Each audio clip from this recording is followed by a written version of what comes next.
Et alors, il y a des conseils où on vend des parcelles, d'autres on achète. Et la prochaine, c'est également une acquisition qui est une partie du foncier non bâti du CNI à Homme. Donc, délibération importante, M. Contigny. Donc, achat de différentes parcelles situées au Puy-Giroux à Homme, H 985, 968, 1148, 1144, 1145, 1149. Considérant la volonté de la commune de constituer des réserves foncières dans le but de favoriser la protection de la biodiversité et dans la perspective de créer à terme un espace naturel sensible, nous vous proposons d'acquérir donc ces 57 269 m² actuellement en bois, prairie, en friche, pour un intérêt communautaire. Donc pour une surface totale de 57 269 m², pour un montant de 50 000 €. Approuve l'acquisition de ces parcelles selon les conditions ci-dessus, dans le but de constituer une réserve foncière destinée à être labellisée espace naturel sensible.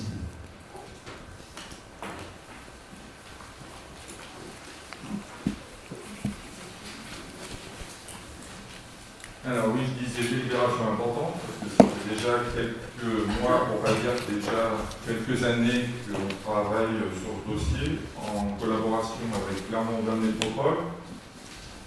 Donc ce soir, ce qui vous est proposé, c'est l'acquisition des terrains, des fonciers non bâtis pour un total de 57 269 m². Le conseil d'administration de l'association des enfants de cheminots s'est réuni, a donné son accord pour la vente de ces parcelles-là. Et l'Assemblée générale extraordinaire des associations des cheminots, qui a dû se réunir fin novembre, le 30, sauf erreur de ma part, a également donné son accord. La vente ne se fera qu'à la condition que maintenant la délibération qui va être passée à Clermont-Auvergne Métropole le 16 décembre concernant l'acquisition du bâtiment, et bâtiments comprenant soit validés par le Conseil métropolitain, et le Conseil métropolitain va charger donc le PSMAF d'acquérir le bâti de Clermont-Auvergne Métropole.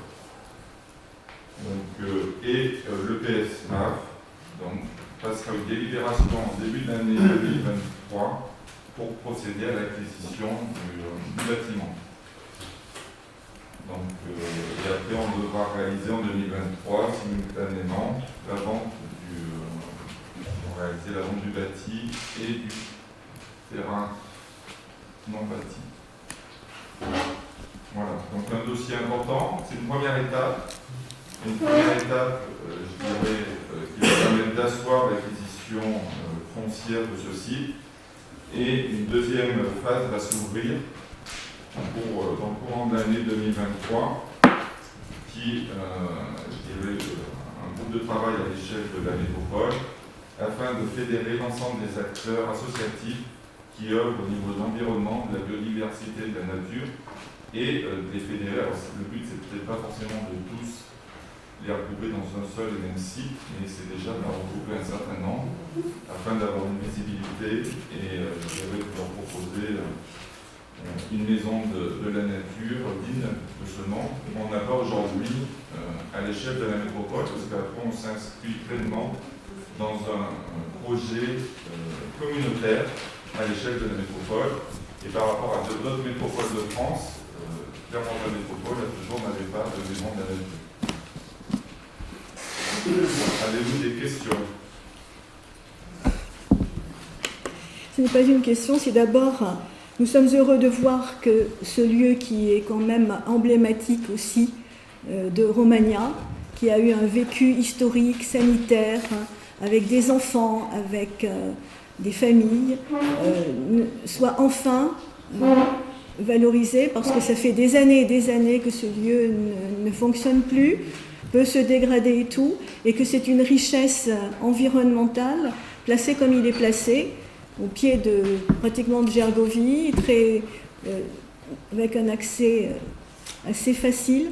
Et vraiment, ça a fait chaud au cœur de voir que Romagna et Clermont-Auvergne Métropole ait pris le dossier en main par rapport aux enfants des cheminots, parce que franchement, honnêtement, ce lieu, et je le répète, on a beaucoup de personnes ici sont marquées par ce lieu, par ce qui s'y est vécu pendant des années, et le travail extraordinaire qui a été fait auprès de ces enfants malades.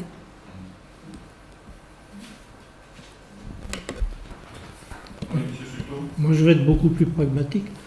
On compte sur vous pour nous tenir au courant de la prochaine vente de ce site et de l'affectation qu'on pourra en faire et des missions que lui confiera Clermont Métropole. Voilà, et c'est tout ce que je voulais dire. Mais qu'on aimerait bien avoir des retours d'informations en conseil municipal, dans la mesure où, comme vient de le dire Madame Roy, c'est un lieu emblématique et que je pense que les Romagnatois sont intéressés de savoir l'histoire qui va s'écrire maintenant. Bien sûr, oui, mais bien sûr. D'ailleurs, c'est un lieu, c'est un site, je dirais, qui nous occupe déjà depuis quelques années. Essayer de trouver une solution et quel avenir pour ce site.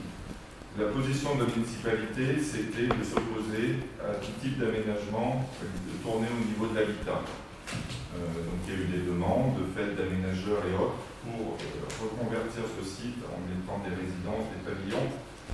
On s'y opposait, le but c'était de trouver la formule idéale par rapport à l'environnement immédiat de ce site. Et c'est vrai que la maison de la nature de l'environnement est quelque chose de formidable et qui aura un rayonnement même au-delà du territoire de la métropole. Il y a un autre volet qu'il ne faut pas non plus négliger, et ça, je l'ai souligné déjà à Clermont-Ferrand Métropole, et j'ai une visite prévue normalement fin décembre. C'est également, on peut jouer la carte du tourisme vert sur ce site. On est au pied de Gergovie, à proximité de Gergovie, donc un site qui demain sera un site mis en valeur, où il y aura un nombre de touristes encore plus important qu'il y en a aujourd'hui.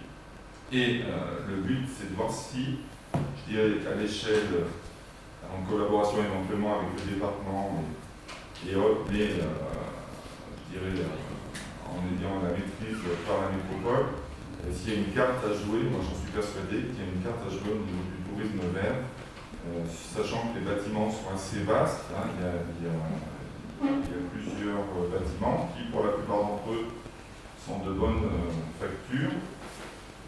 Mais pour l'instant, il ne faut pas écarter peut-être cette piste. Et ce que je voulais dire également, c'est que la réhabilitation de ce site va se faire par étapes. Hein, tout va se faire du jour au lendemain. 2023, la métropole ne va pas être réhabilitée à 100% du site, ça va se faire par étapes. Parce que derrière, il faut également un budget, hein, pour ça que la rénovation. La rénovation coûtera beaucoup plus cher que l'achat du bâtiment. Hein. Mais déjà, dans un premier temps, la LPO devrait intégrer ce site. Eux, ils attendent avec impatience, hein, pour Jean est en relation régulière avec eux, et ils attendent avec impatience de pouvoir déménager de ce site et de pouvoir laisser le bâtiment qu'ils ont à Aubière et également les salles de classe qu'ils utilisent à Clermont-Ferrand. Jean, juste un petit mot, hein, c'est effectivement la LPO en tant que tel montre à la haut, mais c'est surtout le centre de sauvegarde qui est complètement saturé avec le changement climatique, où les chiffres sur les ozons ont explosé. On est passé de 2000 à quasiment 3 ou 4000, en plus dans un milieu urbain. Donc en premier lieu, ce serait le centre de sauvegarde qui montrait là-haut. Voilà. Mais c'est un beau projet métropolitain dont vont bénéficier tous les habitants, et notamment les habitants de Romagna. Et c'est un site d'avenir parce qu'avec ce qui se passe, il y a eu la COP15 sur la biodiversité cette semaine. On n'arrête pas de parler d'écroulement de cette biodiversité, et donc on aura un enjeu primordial à jouer sur notre territoire. Donc on remercie clairement la métropole pour l'accompagnement sur ce dossier, parce que je dirais sans accompagnement de la métropole, il resterait compliqué pour la commune de pouvoir investir sur ce site. Oui. Je partage avec vous, monsieur le maire, le fait que ça peut devenir une zone touristique, alors avec le bémol qu'il faut prendre en compte.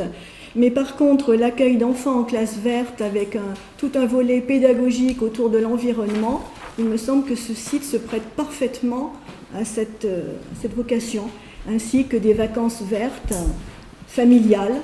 Je crois qu'il y a vraiment un atout majeur sur ce site, au-delà donc effectivement de la maison de la nature. Je crois qu'il faut le faire vivre avec la même notion de famille, d'enfants, pour que perdure cet élan qui avait été donné par les cheminots, les enfants des cheminots.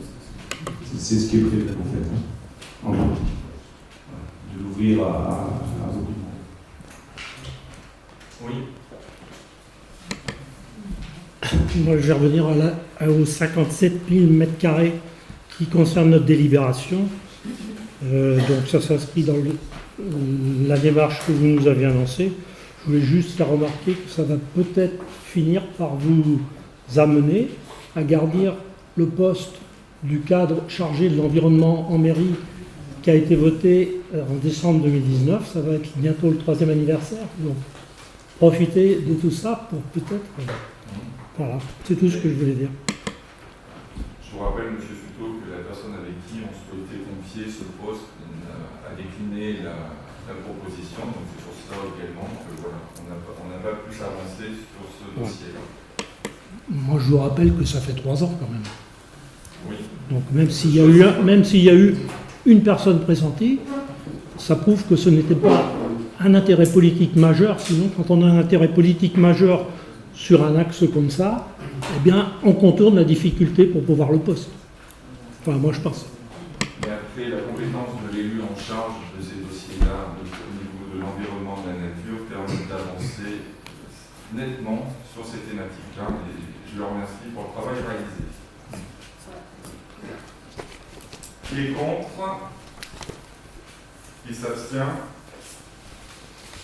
Merci.